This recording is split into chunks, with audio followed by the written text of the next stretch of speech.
day, mates. Buckle up, because we're about to dive into the absolute circus that is Australian politics right now. Picture this. Our Prime Minister, Anthony Albanese, let's just call him Albo for short, is out there playing global hopscotch, sipping tea in Beijing, while back home, we're copying a diplomatic uppercut from none other than Donald Trump. Yep, the bloke with the golden hair and the Twitter trigger finger is at it again, and this time, he's got Australia in his sights with a 200% tariff on our pharmaceuticals. 200%. That's not a tariff, that's a bloody economic sledgehammer. And where's Albo when this storm's brewing? Not in Washington, not even on the phone with Trump. Nah, he's in China, grinning like he's just won a meat tray at the local pub raffle. Let's break this down, because it's not just about pricey Panadol or heart meds costing more than your car payment.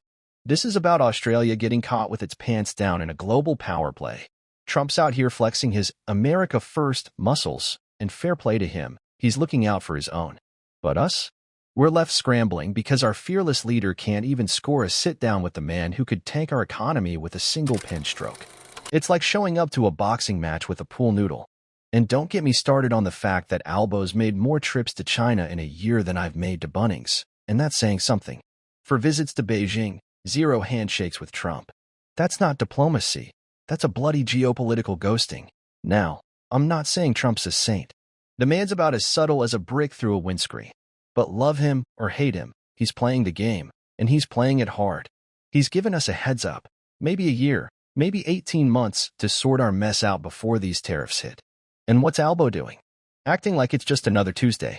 Meanwhile, the one person shouting sense is brace yourself, Pauline Hanson. Yeah, I know, pinch yourself.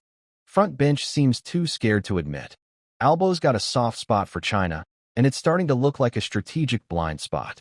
She's not wrong, either.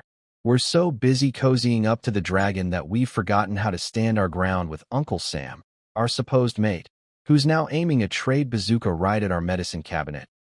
Let's put this in terms you'd hear at the local.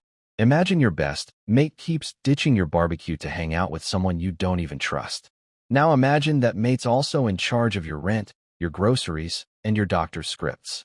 That's Albo right now, leaving Australia high and dry while he's off taking selfies with Xi Jinping. And China? They're loving it, sitting back, watching us stumble into a trade war with the one country we rely on for more than just Netflix and burgers. Our pharmaceutical industry is staring down the barrel of a 200% tariff, and it's not just about pills. Jobs are on the line. Businesses, livelihoods, the whole lot. You think your rent's steep now? Wait till your asthma inhaler costs more than a weekend in Bali. And it's not just meds. Trump's already eyeing off our copper, maybe our beef, our lithium. Hell, even our bloody Tim Tams could be next. This isn't a one-off, it's a wake-up call. We've spent years outsourcing everything. Our manufacturing, our steel, our cars. We dig up the dirt, ship it to China, then buy it back as a flat-screen TV for triple the price. It's like lending your neighbor your lawnmower and then paying them to mow your lawn.